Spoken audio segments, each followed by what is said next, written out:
Sabay-sabay natin alamin ang mga kaganapan na nangyayari sa ating bansa.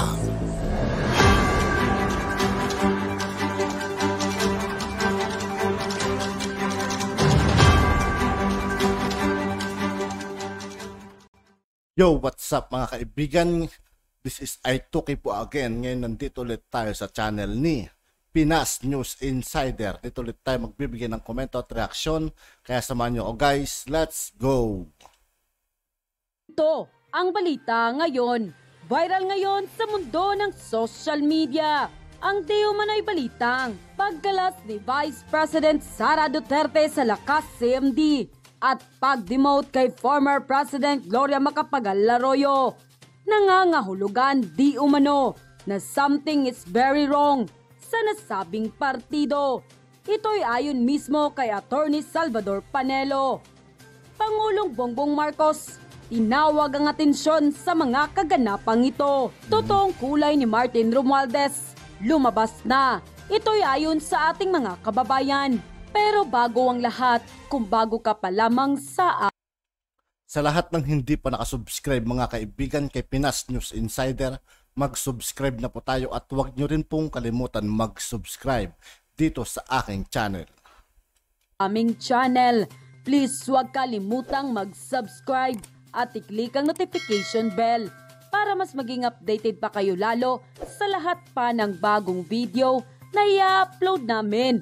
At eto na nga mga kababayan, tila isang malaking sigalot ang mangyayari sa pagkakademote ni former President Gloria Macapagal-Arroyo bilang Senior Deputy Speaker.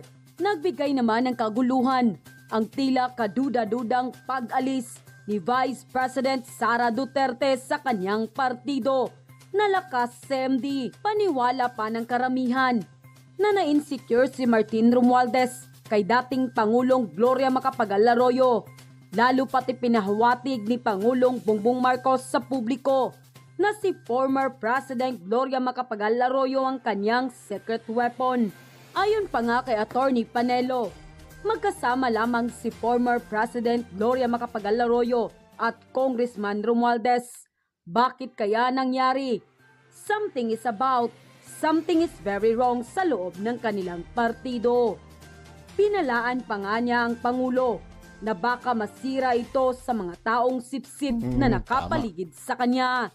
Samantala, hindi naman mapigilan ng marami sa ating mga kababayan na magbigay ng kanilang hinaing at komento sa mundo ng social media. At ayon pa sa kanila.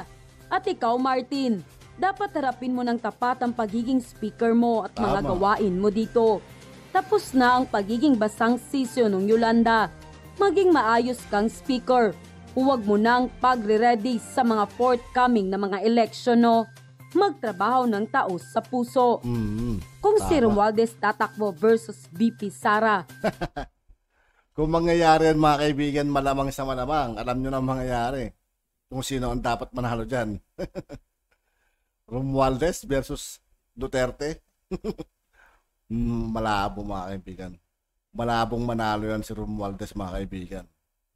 Diyan mananalo si Romualdez. Nanalo si PBBM dahil sa mga Duterte. Mas mabuti pa next election. President Sara and VP Amy Marcos. Para sa akin, saludo ako kay PGMA. Kung sabihin ninyo na ang dating Pangulo ay masama, nagkakamali kayo. Kaya noon ni dating PRRD at hanggang ngayon kay PBBM, kasama pa rin si PGMA. Malaki ang naitulong ang ating dating Pangulo. Akala nyo pipitsugin lang, kaya sinisiraan nyo lagi. Magsaliksik muna kayo kung ano at sino si dating Pangulong Arroyo. Anong kapasidad kaya Kahit lang kasi ng imahe ni Arroyo mga kaibigan kung tutusin nyo. Kuha siyang advisor ni PRRD at PBBM. Kaya nagkakagulo sa gobyerno. Gawang mga atat na makapwesto. Dapat ayusin ni PBBM yan. Or else darating ang araw. Lahat kaming loyalist, lipat kay Inday Sara Duterte. Naku po, grabe, baka masira ang unit team sa kakagawa ni Speaker. Baka yan pa ang dahilan kaya mabuwag ang unit team. na minahal ng taong bayan. Mahal na Pangulo, mag-ingat po kayo dahil unti-unti nang umaalingasaw ang tinatagong baho ni Speaker. Delikado po kayo dito at nanganganib. Alam naman natin, dyan sa Kongreso, hindi yan gagalaw unless na merong sanction ng pinaka-head, ang head ng Kongreso, si Martin Romualdez. Nako, Speaker Martin, mukhang naalala ko tuloy yung sinasabi, may kasabihan tayo, kung God's wish to destroy, they first make man. Mukhang yan ang magiging prinsipyo mag-a-apply sa inyo. Bakit ipapalitan? Hindi ako naniniwala na pinalitan niya dahil to ease the burden ng kalokohan niya. Ibig sabihin yan, wala na kayong utang na loob sa tulong ni Presidente Arroyo, sinisiraan niyo pa siya. Hinihiyaan niyo pa siya. Malaki kahiya niya. Alam mo ito si Presidente Arroyo, talagang edukadong tao. Kaya kita mo, sagot niya, pribileyo ng Kongreso.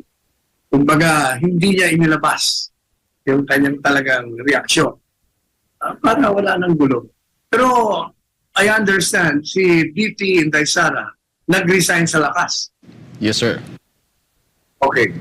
Yung pag-resign ni Inday Sara sa lakas, na naririyan si Speaker Martin, at nandiyan din si GMA, diba? Sila magkakasama dyan. Yan ay nangangahulugan na something is about, something is very, very wrong dyan sa loob ng partidong yan. At ang pagkalas ni Inday Sara at ang pag-demote nila kay dating Presidente Arroyo ay nagbabadya ng mas marami pang sigalo sa loob na maaaring makasira sa administrasyon. Siguro, we will call on President Ferdinand Marcos Jr. Huwag kayong pumayag, yung mga tao ninyo, masyadong nagsisip-sip sa inyo. Sinisira kayo. Kayo ang nasisira niya, Mr. President. Tama. Gawan niyo ng parang ginagawa niyo. Attorney Sal, meron ding statement na nilabas si former President Dor Macapagal Arroyo na wala siyang pinaplanong kudeta laban sa leadership ng House of Representatives against Speaker Martin Romualdez. Ang sabi lang ni former President Arroyo, although gusto niya maging House Speaker nung nanalo si BBM, pero alam niya mas komportable, tinanggap naman niya na mas House Speaker si Martin Romualdez dahil nga mas komportable ang Pangulo. Yun yung nakita niyang dahilan, kaya siya ang naluklok, no, as House of Representatives. At tinanggap niya naman daw yun ang desisyon ng Pangulo. Pero sabi niya, gusto niya i-clarify na baka daw kasi sabi niya, I decided I must speak out to clarify my political position. Indeed, some of my actions may have been misconstrued, such as my recent trip with a delegation of congressmen to Korea for some official meeting. So nagkaroon ng meeting sa Korea si PGMA with some congressmen at baka inisip ng mga kasamahan niya sa Kongreso na baka may pinaplano si former president ng kudeta laban sa leadership ni Speaker Martin Romualdez. Kahit walang pinaplano yan, alam nyo, ang sabi ko ay yung mga Pilipino, ayaw nila yung traidor, ayaw nila yung mga walang utang na loob. At hindi ako magtataka kung magkaroon ng pagbabago sa liderato niya sa Kongreso. Dito po balikan ko lang yun doon sa issue ni VP Sara and GME, you think po with this kind of situation na nangyari, no, at umatras, do you think magkakaroon ng pagbabago din sa mga membership ng Lakas CMD or movement ng mga lawmakers, to give support pa kay GME or doon sa naging action ni VP Sara? May mga ganun bang possible na mangyari? I think itong pwersa ni GMA at ni Inday Sara, they will be joining forces. Pag lumakas yan, may problema sila. Tandaan nila. Kaya lumakas ang partido dahil kay Inday Sara at kay GMA. Kung hindi, sana hindi ganyan na nangyari. Kaya dapat inaalagaan nila yung mga taong lumikha ng kalakaran kung saan sila ngayon ay nakikinabang. Pero hindi. They're stabbing her at the back.